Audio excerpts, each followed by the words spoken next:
জীবনে কিছু জিনিস বৈধ হয় কিন্তু যুক্তিসঙ্গত হয় না, আবার যুক্তিসঙ্গত হয় কিন্তু বৈধ হয় না। আবার কিছু কিছু জিনিস বৈধও নয়, যুক্তিসঙ্গতও নয়। তার একটা উদাহরণ আজ তোমাদের দিচ্ছি। আমাদের পাড়ার বল্টু পরীক্ষায় ফেল করেছে।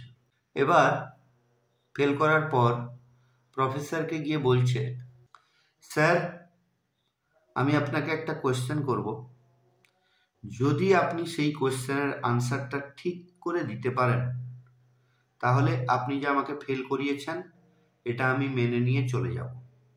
আর যদি আপনি আমার কোয়েশ্চেনের আনসার যদি দিতে না পারেন তাহলে কিন্তু আপনাকে আমাকে পাশ করিয়ে দিতে হবে।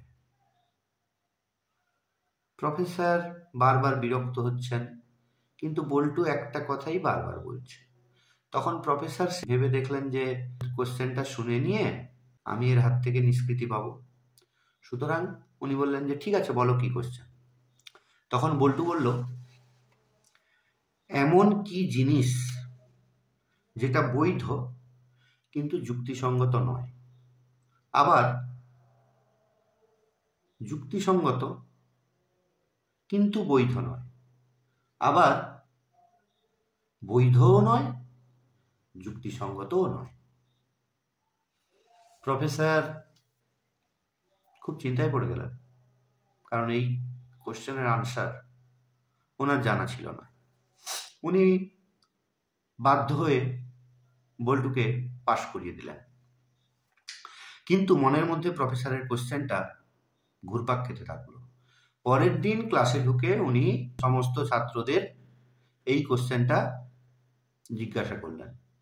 দেখা গেল সব ছাত্রই ম্যাক্সিমাম হাত তুলেছে। প্রফেসর অবাক হয়ে গেলেন যে আমি যেটা জানি না ছাত্ররা সেটা জানে। তো উনি একজনকে দাঁড় করিয়ে বললেন, তোমাদের সকলেরই দেখছি কোশ্চেনের আনসারটা জানা আছে, আপাতত একজনই বলো কি আনসার। তখন সেই ছাত্র উত্তর দিচ্ছে, স্যার, আপনি 56 বছর বয়সে একটা 24 বছর বয়সী মেয়েকে বিয়ে করেছেন, এটা বৈধ কিন্তু যুক্তিসঙ্গত নয়।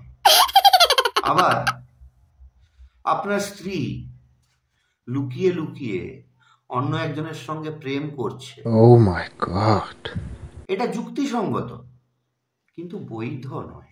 What?